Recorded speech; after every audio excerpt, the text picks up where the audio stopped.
it, like with the invasion of Ukraine.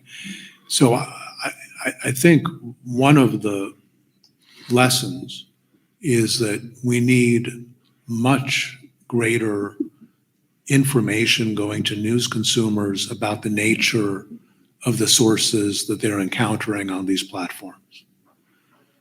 People should know when they see something on YouTube from RT, it ought to come with a giant starburst that says, this is Russian propaganda. Some of you may be old enough or learned it enough to have read in graduate school Soviet Life magazine or Izvestia or Pravda in the Soviet era.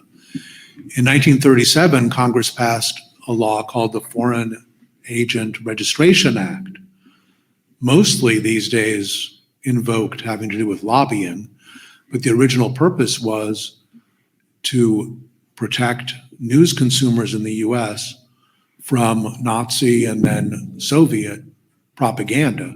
That law says that if you are distributing news, whether it's a magazine or a newspaper or digital content, if you're distributing news paid for by a hostile foreign country, a category into which Russia, I think, fits, under that law, you're obliged to disclose to readers that you've had to register at the Department of Justice because you're distributing foreign propaganda.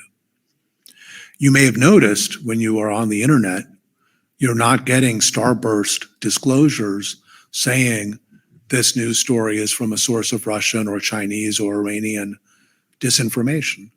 The digital platforms have ignored FARA, and administrations from both parties have essentially let FARA into abeyance when it comes to the original purpose of the law. So interestingly, this is not a case where we need a new law. This is a case where the law that we have should be enforced. And under the Trump administration, now the Biden administration, whether the Attorney General was Bill Barr or Merrick Garland, there's been a reluctance to enforce FARA for whatever reasons. I think that would actually make a tremendous difference. At NewsGuard, we have disclosure for anybody who's using our service. It immediately tells you the nature of the source, but YouTube is not obliged to make those disclosures. TikTok is not obliged. Facebook is not obliged. Twitter is not obliged. And they feel very little accountability. And as a result, they've become unintentionally the useful idiots of Russian propaganda. So to me, the answer to your question, Bob, is we have to do a lot more to empower citizens in the West to know much more about the nature of sources, particularly in this case, Russian disinformation. Nadia, do you have a question? I have a question and a comment. Gordon, it's interesting you mentioned FARA because 2014, we did just a very cursory research on firms that were registered as lobbyists for Russia. One of the most intriguing ones was the firm that Frank Luntz was a part of. Their whole firm is about choosing the right words, right? They're the one that gave us death tax instead of the estate tax, right? To make it more palatable, or climate change instead of global warming.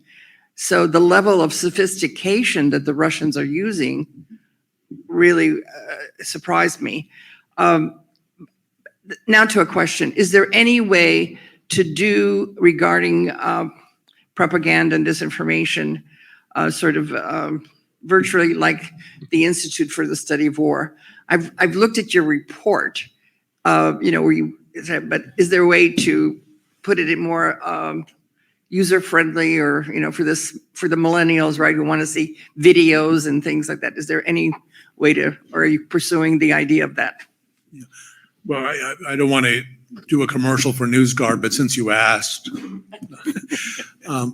there are companies like Microsoft and more responsible digital platforms that do provide information about the nature of sources to their users and work with us to help give news consumers some idea of whether they're looking at a reliable source or an unreliable source.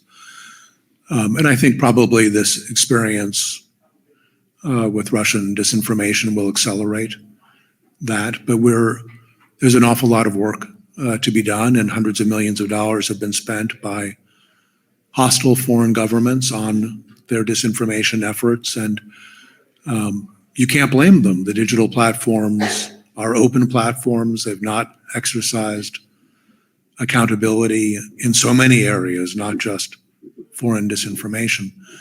And, I think that situation has to change.